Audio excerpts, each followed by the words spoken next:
10 metastasi rimosse in un paziente, intervento chirurgico d'avanguardia all'ospedale di Treviso. I complimenti del governatore Zaia che ribadisce le prossime mosse della sanità, dalla lista d'attesa all'assunzione dei medici non specializzati. È prevista entro il prossimo gennaio la consegna delle aree interessate dal percorso della TAV ovest di Vicenza, da Verona ad Altavilla Vicentina, l'annuncio del sindaco Rucco che ha incontrato a Roma la D di RFI. Quell'uomo mi ha violentata, la novantenne che ha accusato di stupro l'inserviente di una casa di riposo di Padova ha confermato oggi il suo racconto durante l'incidente probatorio. La Regione Veneto sarà parte civile al processo PFAS che si aprirà il 21 ottobre a Vicenza. Oggi a Roma la Commissione parlamentare sull'ecomafia ha ascoltato i comitati no PFAS. E stamane il commovente addio al 63enne investito e ucciso in via Orlando a Campalto, chiesa affollatissima 2 giorni fa la fiaccolata contro le morti in strada. A Treviso multe salate a chi contratta o acquista droga sul suolo pubblico, basterà essere notati da telecamere di videosorveglianza o drone dei vigili. Si rinnova la collaborazione tra Red Canzian e la Città della Speranza di Padova. A dicembre un doppio concerto a Venezia e Treviso per raccogliere fondi per la ricerca sulle leucemie infantili. Buonasera, ben ritrovati con una nuova edizione del telegiornale di Antenna 3, edizione regionale. Partiamo dallo straordinario intervento che è stato realizzato all'ospedale Cafoncello, 10 metastasi rimosse in un paziente, un intervento chirurgico d'avanguardia dunque a Treviso. Si complimenta con i sanitari il governatore Zaia, tornando sulla questione delle liste d'attesa e l'assunzione dei medici non specializzati. I complimenti vanno appunto a tutti coloro che hanno operato e anche quelli che magari nell'anonimato e non sotto i riflettori lo fanno quotidianamente su altri fronti per altre patologie. Il presidente della regione Zaia si complimenta con l'equipe della quarta chirurgia del Cafoncello per l'eccezionale intervento su un paziente con oltre 10 metastasi epatiche giudicato non operabile da altre strutture ospedaliere. Un segno dell'eccellenza della sanità veneta, sottolinea il governatore, tornando sulla questione delle liste d'attesa. Ma voglio ricordare che anche sul fronte delle liste d'attesa il 98% delle prestazioni, sono 80 milioni di prestazioni all'anno, avvengono all'interno del rispetto dei previsti. Certo, ci sono delle criticità, soprattutto per alcune patologie, sottolinea Zaia, imputabili al problema della carenza dei medici. 1.380 quelli che mancano in Veneto sui 56.000 a livello nazionale. Anche qui i cittadini, diffidati da chi viene a dirvi che non ci sono i medici perché Zaia non li vuole assumere. Noi facciamo i concorsi, ne abbiamo fatto uno per 80 posti di pronto soccorso, siamo riusciti a assumere solo 3 medici, e questa poi è la tragedia. E quindi abbiamo trovato una soluzione, quella di assumere i medici neolaureati abilitati che ancora non hanno fatto la scuola di specialità. Il primo bando, quello per i medici di pronto soccorso, si è appena chiuso, a brevissimo toccherà agli internisti. Cosa facciamo fare a questi medici? Di certo non facciamo fare lavori specialistici, ma facciamo fare attività in pronto soccorso, attività di base, attività di coadiuvanti rispetto all'attività dei medici professionisti specializzati e nelle geriatrie e nei medicina generale. Quanti sono questi medici? 500, abbiamo chiuso il primo bando, se ne sono già presentati 224, dei 500 320 andranno nel pronto soccorso del Veneto, abbiamo 68 ospedali in Veneto, e 180 nelle medicine e nelle geriatrie degli ospedali del Veneto. Un intervento straordinario reso possibile dalla collaborazione tra Cafoncello e Università di Padova, come spiega lo stesso primario, il moglianese Giacomo Zanus. Quel tumore al colon, operato una prima volta 6 anni fa, aveva sviluppato metastasi epatiche multiple, circa una decina, tanto da far allargare le braccia a diversi medici. Giudicato inoperabile da più strutture, un uomo di 76 anni residente in Veneto però non si è dato per vinto, rivolgendosi alle cure del Cafoncello, dove l'equipe della quarta chirurgia, guidata dal professor Giacomo Zanus, ha compiuto un miracolo fatto di competenza e nuove tecniche. Come primo passo lo studio volumetrico computerizzato del fegato malato, la bonifica completa avrebbe comportato il sacrificio del 74% dell'organo, una percentuale che non avrebbe consentito la sopravvivenza dell'uomo. I chirurghi hanno quindi adottato laparoscopia, termoablazione con microonde e resezione epatica in 2 tempi chirurgici successivi, sfruttando come presupposto biologico la capacità rigenerativa del fegato.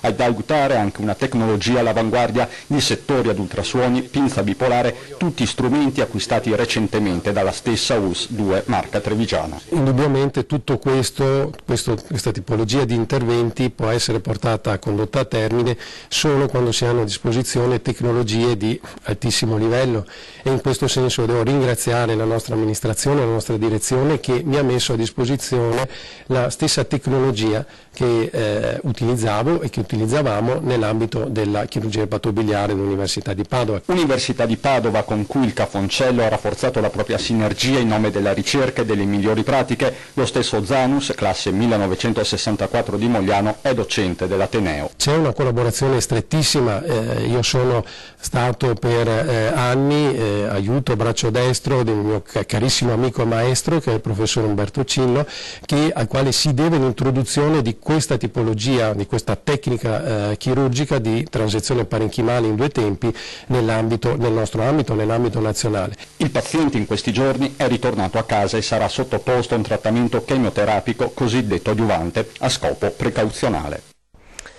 Ha confermato davanti al pubblico ministero, al giudice e al difensore del suo aggressore in modo lucido e chiaro: quell'uomo mi ha violentata. Sono queste le dichiarazioni della 90enne ospite di una casa di riposo di Padova, che il 22 agosto scorso sarebbe stata abusata da un inserviente 40enne. La circostanza è stata ribadita dall'anziana nel corso di un incidente probatorio. Sofferente ma lucida, la donna ha ripercorso l'aggressione da parte dell'inserviente e la fuga nella camera a fianco per sottrarsi alle eventuali ulteriori attenzioni notturne. L'inserviente è stato allontanato dalla casa di riposo ed è anche stato emesso un divieto di avvicinamento alla struttura. Il PM Giorgio Falcone ha aperto un fascicolo per violenza sessuale. E un uomo è morto e altre 3 persone sono rimaste ferite in un incidente avvenuto sull'autostrada A4 Venezia-Milano, nel quale sono stati coinvolti dei mezzi pesanti. L'incidente si è verificato sulla carreggiata ovest in direzione Milano, poco dopo l'uscita di Somma Campagna nel Veronese. Sul posto per i soccorsi sono intervenuti i sanitari del SUEM 118 con l'elicottero e 2 ambulanze, oltre ai vigili del fuoco. Al momento nel tratto interessato dall'incidente sono segnalati 4 chilometri di coda. E continuiamo a parlare di strade pericolose, perché oggi è stato il giorno dell'addio a Luciano Trevisani, il 63enne investito e ucciso in via Orlanda a Campalto. Chiesa affollatissima questa mattina e una comunità addolorata. Non abbiamo parole, era un santo, c'era un santo, faceva tutto per la comunità. Non so, potrei andare avanti una volta, non mi sento che Dio le dà tanta felicità, non è calva, ma gli altri è sempre con gli altri, però, è sempre insieme con gli altri. La scuola materna in cui prestava servizio come volontario è rimasta chiusa. Intorno alla bara e sull'altare i disegni dei bambini che lui vedeva ogni giorno. Una chiesa affollatissima, perché Luciano Trevisani era tanto amato a Campalto e la sua morte in via Orlanda la scorsa settimana, in seguito all'ennesimo investimento, ha scosso la comunità. Sono molto contento che l'abbiano portato dentro e in realtà è il bambino della scuola materna, no? Perché lui era bambino insieme agli altri, sia per della statura, non si confondeva facilmente, ma proprio per l'atteggiamento, per la semplicità, per la trasparenza dello sguardo. Luciano aveva 63 anni e la sua morte, in quella che viene definita la strada assassina, ha scatenato molte polemiche, che oggi però lasciano posto al dolore e alla riflessione, così come le parole dovranno lasciare spazio ai fatti quando si tratterà di intervenire una volta per tutte su quella strada.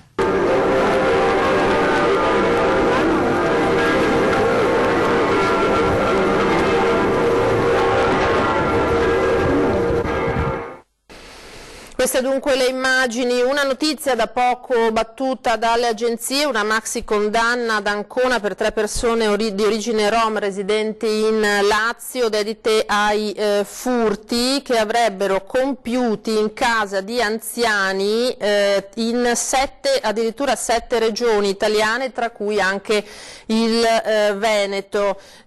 Si tratta di un'operazione che ha permesso dunque di portare in carcere carcere una 21enne che poi è stata condannata a 5 anni e 2 mesi, un altro coetaneo, sempre rom, 5 anni e 4 mesi, una 20enne a 3 anni e 5 mesi. Un quarto imputato procederà con il rito ordinario, dunque una banda che è arrivata a giudizio e con pene anche piuttosto severe per furti in casa di anziani anche in Veneto. Ora proseguiamo, andiamo nel Vicentino perché è prevista entro il prossimo gennaio la consegna delle aree interessate dal percorso della TAV a ovest di Vicenza, l'annuncio del sindaco Rucco. Sentiamo. Il colmo per l'alta velocità? Beh, procedere lentamente. Ironia della realtà, sul binario della TAV il governo avanza piano piano, talmente piano che la sensazione è di essere fermi. Così oggi il sindaco di Vicenza, Francesco Rucco, è andato a Roma per incontrare l'amministratore delegato di RFI, Maurizio Gentile.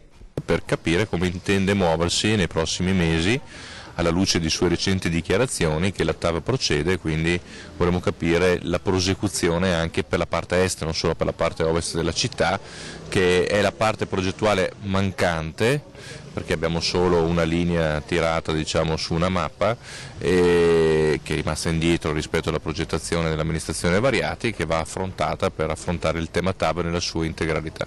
Dal punto di vista progettuale poi a Vicenza con la TAV è collegata la programmazione del filobus e quindi della mobilità interna della città. Sì, infatti è un problema anche viabilistico, cioè tutta la viabilità intorno, le strutture, le infrastrutture che verranno realizzate, il filobus stesso è collegato alla TAV ed è un motivo anche di approfondimento nelle prossime settimane anche col Ministero competente, il MIT, appunto, per capire anche lì, siamo pronti alla firma della convenzione con il progetto e quindi andremo giù anche in un secondo momento per quell'aspetto.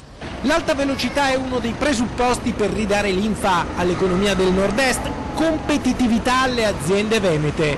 Confartigianato chiede un'accelerazione che ancora non c'è stata. Ci vogliono 8 anni dal momento in cui si poserà la prima pietra, per cui quegli 8 anni sono un percorso certo e quello incerto è arrivare alla posa della prima pietra. Insomma, bisogna correre, ma intanto guardiamo ad oggi. Alla fine dell'incontro con RFI, Francesco Rucco torna a Vicenza con alcune risposte. Entro ottobre la Regione Veneto riceverà i pareri del Ministero ai Beni Culturali e dell'Autorità di Bacino, che andranno poi trasmessi al CIPE per lo sblocco delle risorse. Poi, entro il prossimo gennaio, è prevista la consegna ad RFI delle zone interessate dal percorso della TAV a ovest di Vicenza, da Verona ad Altavilla Vicentina. Quindi, senza perdere tempo, bisognerà esaminare il percorso a est, finora mai trattato nello specifico. E il sindaco dal treno sulla via del ritorno da Roma ci manda questo video in cui traccia il bilancio della giornata. Abbiamo verificato le possibilità che la progettazione per la TAV possa proseguire, abbiamo raccolto notizie positive, c'è l'intenzione e la volontà politica di proseguire, procederemo quindi con lo sviluppo dei prossimi progetti e valuteremo appunto quelle che sono le risposte poi da questo punto di vista. Ci sarà un confronto con tutte le categorie, tutti i comuni interessati dalla tratta e lavoreremo quindi in questa direzione presto con il supporto della Camera di Commercio. A Trieste ora perché domani sarà il giorno dell'addio con cerimonia solenne ai 2 agenti uccisi in questura pochi giorni fa. Siamo in grado di mostrarvi le immagini dei feretri arrivati alla Camera Ardente che si è aperta questo pomeriggio. Ecco, vedete accompagnate dagli applausi le bare dei 2 agenti di polizia, Pierluigi Rotta e Matteo Domenego, rimasti uccisi nella sparatoria del 4 ottobre scorso. Come detto, è stata aperta nel pomeriggio la Camera Ardente allestita nell'atrio della questura.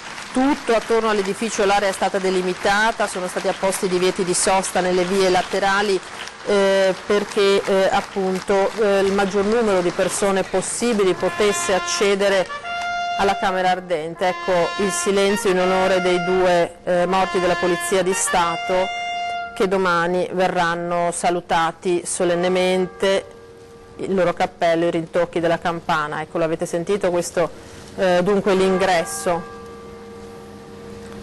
Mestizia, silenzio e naturalmente grande dolore della città e di tutto un paese per queste morti davvero assurde. Familiari accompagnano naturalmente i feretri, anche i bambini di Trieste hanno voluto lasciare dei disegni colorati affissi all'atrio della questura proprio per salutare e dire loro grazie a questi due agenti morti naturalmente per la sicurezza di tutti. Queste avete visto le immagini arrivate da Trieste. La Regione Veneto, cambiamo tema, sarà parte civile al processo PFAS che si aprirà il 21 ottobre a Vicenza. Indagati i vertici della ditta Miteni di Trissino. Intanto oggi a Roma la commissione parlamentare sulle ecomafie ha ascoltato per un'ora e mezza i comitati no PFAS del Vicentino. La Regione del Veneto si costituirà parte civile nel processo penale per la vicenda PFAS che avrà inizio il prossimo 21 ottobre a Vicenza davanti al giudice per le udienze preliminari. Lo stesso farà l'ente provincia, lo hanno già fatto nei giorni scorsi la CGIL Berica e il comune di Arzignano. Nel procedimento sono imputati i vertici del Consiglio di amministrazione della Miteni SpA di Trissino per avere concorso a vario titolo all'avvelenamento delle falde acquifere per il consumo umano nei territori contermini alla sede della ditta e di aver provocato il relativo disastro ambientale doloso. Si mobilitano anche i cittadini. Ci stiamo costituendo come parte civile al processo che partirà a breve contro i manager Miteni e per questo abbiamo anche attivato una raccolta fondi per fare fronte alle spese legali. A Roma un'ora e mezza di audizione di alcuni esponenti del comitato di fronte alla commissione parlamentare sulle ecomafie, presieduta in questa occasione dal deputato dei 5 Stelle Stefano Vignaroli. Assenti le parlamentari venete Laura Puppato e Giulia Narduolo, entrambe del PD. I 5 componenti della delegazione NOPFAS hanno comunicato alla Commissione Ecomafie l'assenza di informazione da parte delle istituzioni locali sull'inquinamento da perfluoroalchilichi, la scarsezza di dati ufficiali sui danni agli alimenti, il ritardo del governo nello stabilire i limiti di inquinamento da PFAS nelle acque. La mobilitazione popolare continuerà. Domenica prossima, il 20 di ottobre, abbiamo organizzato insieme ai movimenti No PFAS questa grande manifestazione perché vogliamo la bonifica del sito Miteni, perché solo attraverso la bonifica potremo un giorno ritornare ad avere la nostra acqua pulita e la nostra falda priva di PFAS. Ora ci fermiamo per pochi secondi di pubblicità, ma rimanete naturalmente con noi.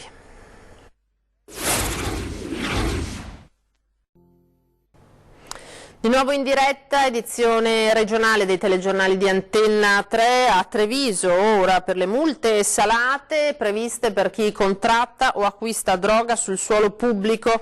Basterà essere notati dagli occhi elettronici delle telecamere di videosorveglianza o dei droni dei vigili. Multe a chi contratta, acquista o riceve sostanze stupefacenti in aree pubbliche, si tratti di piazze, parchi o viuzze defilate.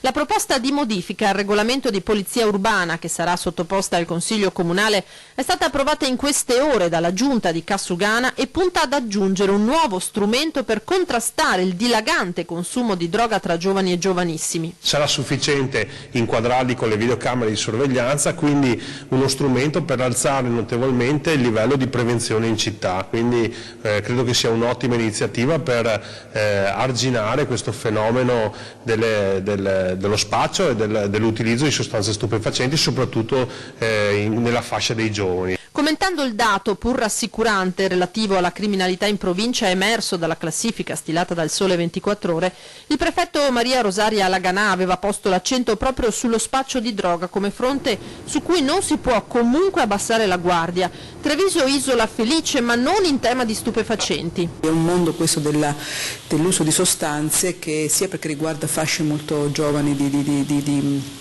di persone che ne fanno uso, sia per tutte le implicazioni possibili, che veramente ci induce ad accelerare anche su quelle che sono le attività di tipo preventivo anche a livello culturale, perché effettivamente è un mondo che ancora richiede un particolare impegno. E il comune capoluogo fa la sua parte, prendendo di mira anche chi contratta o acquista dosi. Rischia una sanzione di 400 euro, quindi una sanzione anche abbastanza pesante da un punto di vista economico, però questi soldi verranno verranno comunque reinvestiti per azioni di prevenzione e di sensibilizzazione nei confronti dei giovani perché non venga utilizzata la droga. L'amministrazione ha annunciato infine l'installazione nei prossimi mesi di 7 nuove telecamere in zone a rischio: Largo Porta Altinia, Isola Pescheria, Via Pescatori, Riviera Garibaldi, Parco Uccio, Strada Canizzano e Via Sant'Antonino.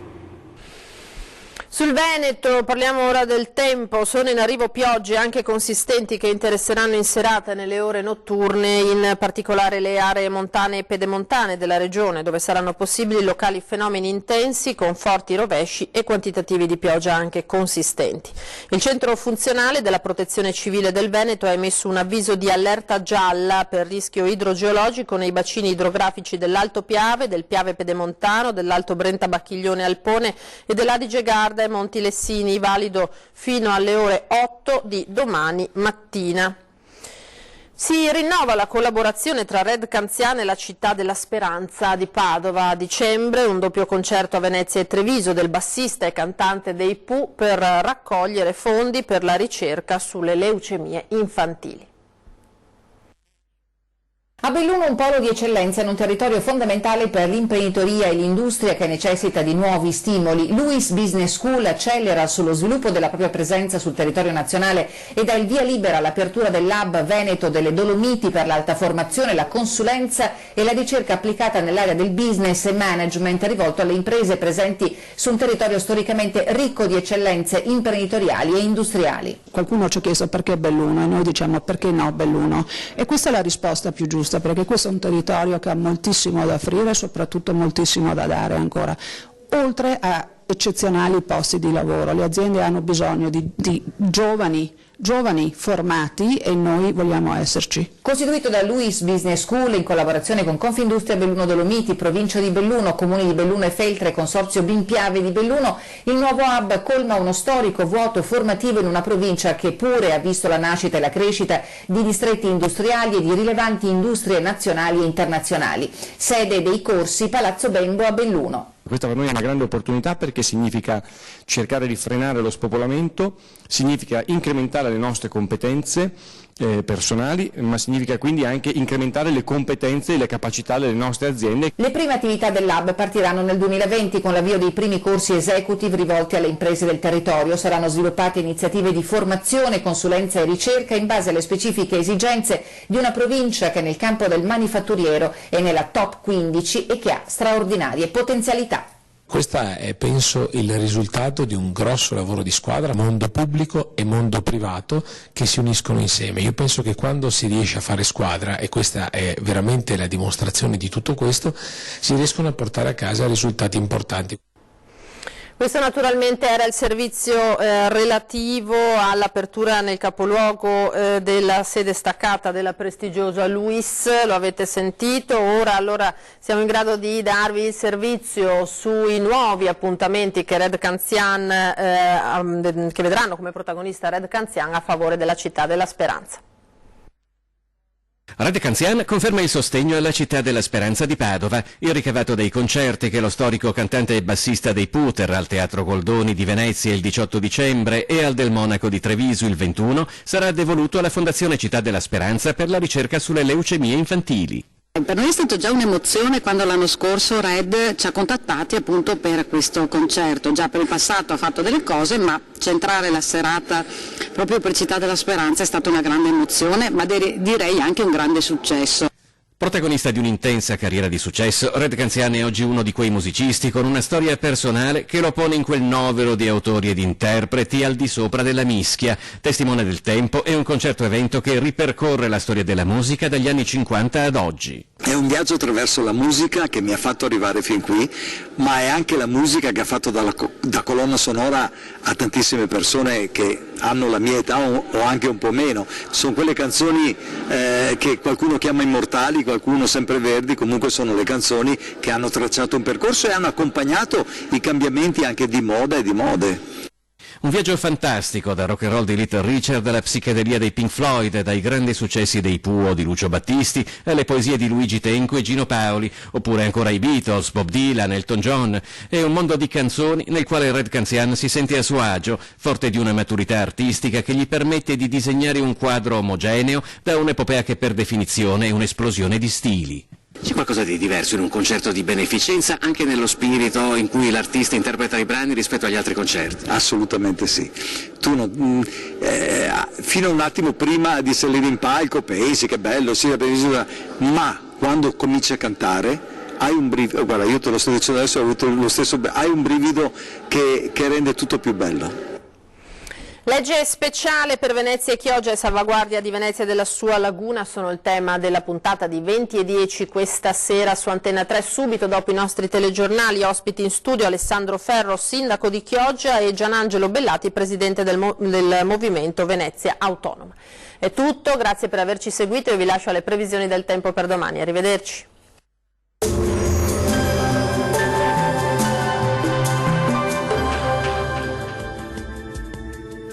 Bentrovati al meteo. Migliora gradualmente il tempo sul nostro territorio, dove sarà via via più stabile, ma vediamo nel dettaglio la situazione di mercoledì 16 ottobre. Sul Veneto il cielo risulterà molto nuvoloso al mattino con qualche residuo piovasco sparso. Dal pomeriggio invece sarà decisamente più asciutto e anche maggiormente soleggiato. Temperature minime tra 9 e 15 gradi, massime oscillanti invece tra i 20 e i 23 gradi. Ci spostiamo ora sul Friuli Venezia Giulia, anche qui avremo occasionali acquazzoni sparsi al mattino, col passare delle ore però migliorerà decisamente e il cielo sarà al massimo poco nuvoloso. Temperature minime tra 13 e 18 gradi, massime tra 19 e 21 gradi. Situazione sostanzialmente simile anche sul Trentino Alto Adige, con ultimi temporali, specie sui settori di confine, e poi sarà via via più asciutto dappertutto. Temperature minime tra 10 e 12 gradi, massime tra 21 e 22 gradi. Dal meteo per ora è tutto, io vi do appuntamento al prossimo aggiornamento. Arrivederci.